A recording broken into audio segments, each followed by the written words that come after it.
Welcome back to another special edition of Inside the Tornado. I'm your host, Chris Mangrum, and our guest today is Peyton Papenburg, our assistant women's basketball coach. Peyton, thank you for stopping by and talking with us. Of course, thanks for having me. Now, we know that game days can be pretty hectic for a coaching staff, but why don't you tell us some of the things that you might do on a non-game day?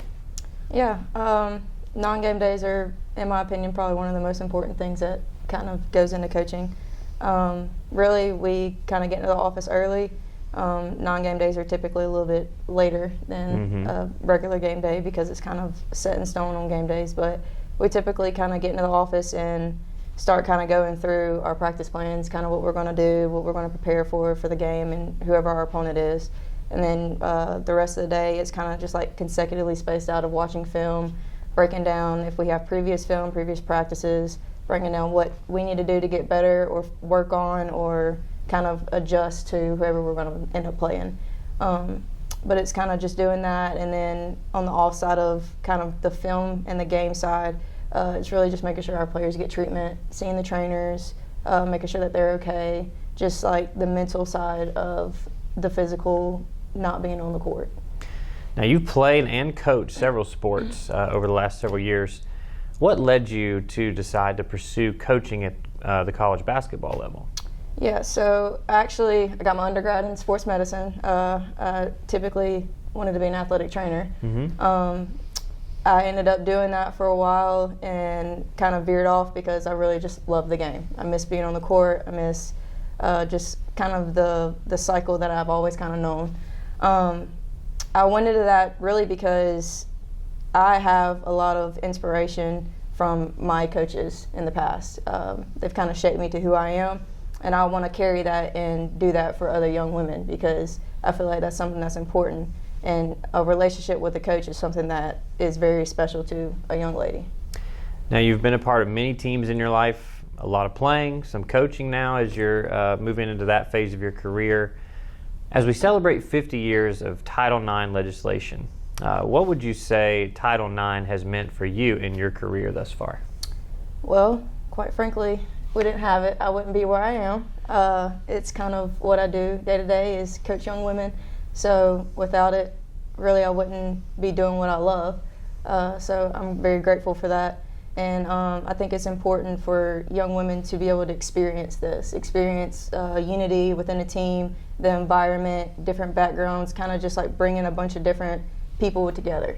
I believe that's what the sole purpose for a team is you just get to experience different things, but also you get that very special connection with a coach, somebody who is not a family member, somebody who you might not have known for a long time, but you form a good connection with them within the 4 years. And you, as a coach, you hope to continue that in the long run. Now, you mentioned your background in sports medicine. I believe you also have a degree in teaching as well. How does your diverse academic background, how has that changed the way that you view women's role in sports? Well, I believe that education is very important. We always tell our girls, student athlete, student first. Academics is very important. But I believe that just kind of like doing that, having the girls here and them getting an education and also doing the things that they love, I believe that is something that goes well with them. They can continue that in the long run. Basketball, eventually ends. I hope to know that the girls will always have a connection with their teammates, but whenever they grow up, their academics is the most important thing. For me, teaching, I use that really just to form a better connection with young ladies and also whoever I was teaching in the time.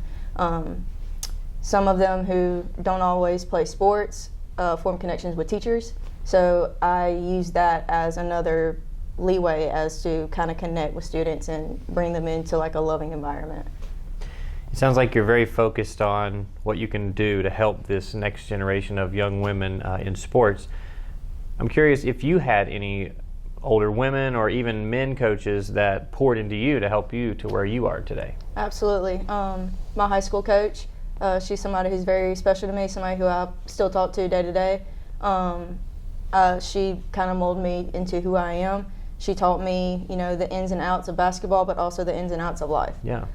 She's really just an encouraging person. She's a loving person, a very strong woman of faith.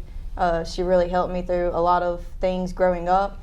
In college, I had two actually fundamental, just like loving coaches. One who I still talk to, who was my D3 coach at Belhaven, and then one that was my JUCO coach as well. Still talk to them every day, asking them for advice, support, just kind of how I might not be thinking about this situation clearly and understanding it from a different perspective, and somebody who has a little bit more experience than I have. But every coach that I've ever had really just shaped me into who I am. Now, you've coached young women over the last several years in a few different sports. What is it that you would say to women who want to participate in college athletics, either by playing or maybe sitting in your seat and coaching? I would always tell them the sky's the limit. I've always been told that, if you have a dream, pursue it, and keep people in your corner who encourage you to do that. And for me, on the coaching side, I always want to make sure that my student athletes, my young women, know that they have me in their corner no matter what. Always pursue your dreams, and I always tell them the sky's the limit. Just keep doing what you're doing and work hard at what you're doing. Again, Peyton's in her first year here as assistant women's basketball coach. We're thrilled to have her here, and be sure to tune in to more of what the women's basketball program is up to here this season. Again, Peyton, we thank you for stopping by on another edition of Inside the Tornado as we focus on 50 years of Title IX. We thank you for tuning in, and we'll catch you next time.